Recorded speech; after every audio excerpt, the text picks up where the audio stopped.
May patamang pahayag ang aktor na si Aaron De Leana ngayon sa kanyang Facebook post. Ikinagulat ng mga netizens ang ibinahaging post ng aktor na tila malaman umano. Ang kanyang post ay may kaugnayan sa pang-aabuso na naranasan niya noon sa isang kilalang director at ayon nga sa nakasaad sa post ng aktor. May nakita akong post. Nagsalita pala itong director na ito na matagal na daw nangyari yung mga ganoong senaryo. Parang proud na proud ka pa. Kung sabihin ko kaya na isa ko doon sa artistang na-exploit at ikaw yun. Tandang-tanda ko yung kailangan ko mag-plaster sa eksena. Cameo role lang ako ay may tumulong na sa akin sa production pero pumasok ka sa CR. At pinaalis mo siya. Ang sabi mo pa, dapat hindi ka nagpapalagay sa kanila. Ako na dapat maglalagay niyan. Wala namang problema sa akin. Pero ilang beses mong tinatamaan at dinidikit yung kamay mo, ire-respeto kita bilang tao at direktor kasi magaling ka. Pero dahil baguhan pa lang ako noon, oo lang ako ng oo kasi kailangan ko kumita ng pera. Pero malamang hindi mo na maalala kasi sigurado ako hindi lang ako ang ginawan mo ng ganun. So dagdag pa na pagkwento nito.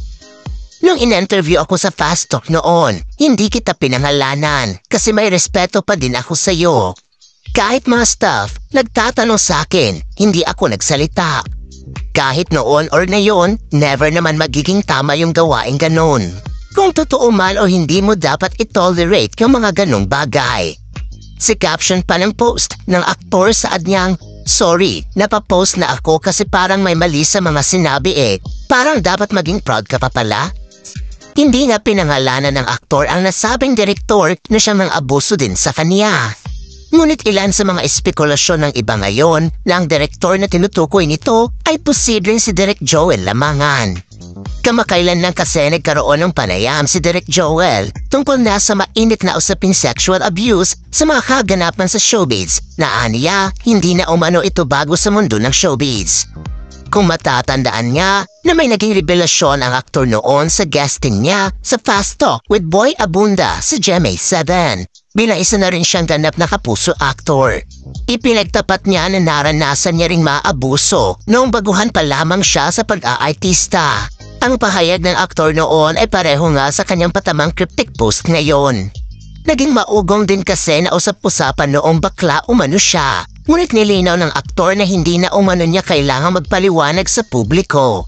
Dahil siya umano ang mas nakakakilala sa sarili niya kung ano ang kanyang tunay na kasarian. Idiniin din ng aktor na noon pa man ay pinapanatili niyang maganda ang kanyang katawan. Hindi para pagpantasyahan ng iba, kundi para self-confidence umano niya. Kaya inaalagaan niya na maganda ang kanyang pangangatawan. Matatanda ang nag-iwan pa nga ng payo si Tito Boy noon.